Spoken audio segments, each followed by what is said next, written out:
Hey guys, welcome back to my channel. तो मैं हूं सुमित माइती और जस्ट मैंने दिसंबर 21 का अटैम्प्ट दिया है सीए फाउंडेशन का। तो पहले तो मैं बहुत टेंस में था क्योंकि मेरा सब कुछ पेपर अच्छा गया था, लेकिन बट मैथ का पेपर थोड़ा ठीक ठाक गया था। तो मुझे लग रहा था कि मैं पास हो पाऊँगा कि नहीं हो पाऊँगा।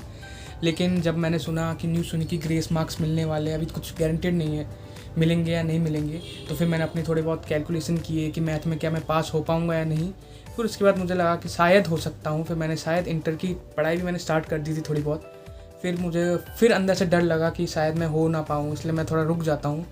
फिर अब मैंने सोचा कि इंटर की एग्ज़ाम्स की तैयारी स्टार्ट कर ही लेता हूँ।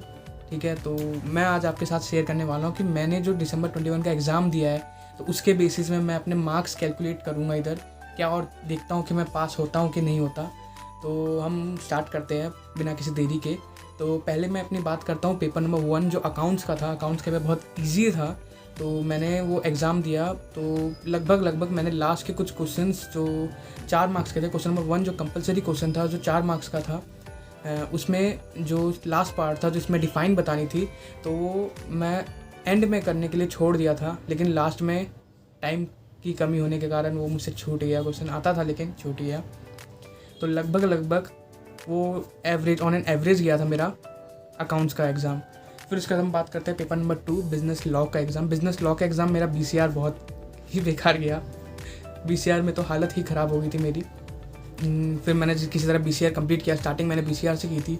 बीसीआर कंप्लीट करने के बाद मैं पहुंचा बिज़नेस लॉ का मुझे लगभग सब आता था, लेकिन टाइम कमी के पता है बिज़नेस लॉ मेरी स्पीड थोड़ी कम थी, इसलिए मैं बिज़नेस लॉ में थोड़ा वो भी एवरेज था कि पासिंग हो जाएगा। मुझे डर नहीं था, दोनों एग्ज़ाम देने का डर नहीं था कि पास होऊंगा, गारंटीड हूँ कि उसमें मेरा पास आ जाएगा।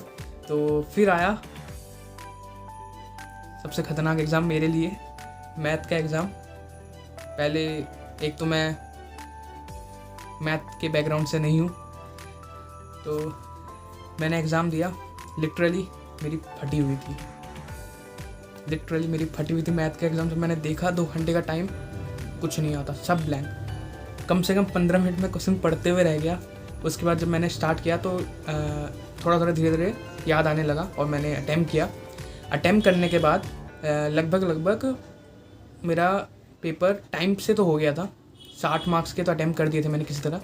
फिर मुझे डर था कि मैं क्या पास हो पाऊँगा।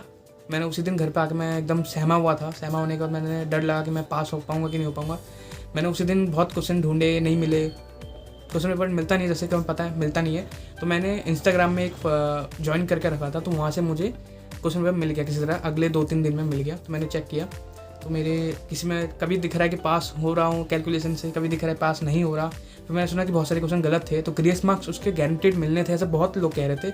लेकिन अब मुझे उसमें डर है कि क्या होता है मेरे साथ, लेट्स सी। फिर इको का पेपर जो सबका अच्छा जाता ही है, मेरा भी बहुत बढ़िया गया। 80 मार्क्स का अटेम्प्ट किया है, ज़्यादा टाइम नहीं किया मैंने। तो उसमें भी ऑन एन एवरेज 70 तक तो आ जानी चाहिए, 70 अबव आ जानी चाहिए। अब मैं आपको अपनी मार्क्स बता देता हूँ कैसे मार्क्स है। तो साइड में आपको दिख जाएंगे, इधर साइड में दिख जाएंगे, बता देता हूँ। तो कैलकुलेटर को इस्तेमाल करते हैं जो हमारे सीए के लोगों को बहुत ज़्यादा फेमस है। अब लेट्स सी क्या होता है। तो मेरा जो अकाउंट्स का एग्ज़ाम में ना करके 45 to 50 आ सकता है, तो हम एवरेज लेते हैं, तो उसका एवरेज 47 मानते हैं, 45 मान लेते हैं, ना करके 45। Business law paper number 2 business law में ही खींचा है। बीसीआर में उतना मार्क्स नहीं आएगा मेरा बीसीआर में करीब 15-20 आएंगे, 40 आउट ऑफ। और बिज़नेस लॉ में मेरे 32 उतने आ जाएंगे, तो उसके भी मैं 45 ही मांग के चलता हूँ। फिर आया पेपर नंबर 3। पहले तो मुझे लगा 35-40, लेकिन मेरे जब मैं कैलकुलेशन कर रहा था तो मेरे आ गए थे 38, 39, 40 तक तो पहुंच रहे थे। और अगर ग्रेस मार्क्स मिलता तो मैं गारंटेड पास हूँ, तो उसमें मैं 40 मानता हूँ। फिर आया स्कोरिंग सब्जेक्ट, सबसे ज़्यादा स्कोरिंग सब्जेक्ट आया मेरे लिए, वो था इकोनॉमिक्स बीसी के। तो उसमें मेरे 70 अगर आके चलते हैं, 195 मेरे कहीं मतलब थोड़ा बहुत तो पासिंग के उसमें हूँ, लेकिन मुझे इतना पक्का है कि मेरा अकाउंट्स और बिज़नेस लॉ में थोड़ा ज़्यादा ही आएंगे, जिससे अगर मैं पास हो सकता हूँ तो हो जाऊँगा, उससे तो मैं पास हो ही जाऊँगा। लेकिन मैथ की वजह से मैं थोड़ा अटक सकता हूँ। अब रिज़ल्ट का वेट करते हैं, रिज़ल्ट कब आता है। और अगर आपको ऐसी वीडियो पसंद है और आपको अगर मैं पास हो पाता हूँ और आपको अगर मेरी स्ट्रैटेजी जाननी है, क्योंकि मैंने कोचिंग तो ली नहीं थी, तो विदाउट कोचिंग मैंने सेल्फ स्टडी करके जो किया, सेल्फ स्टडी से किया।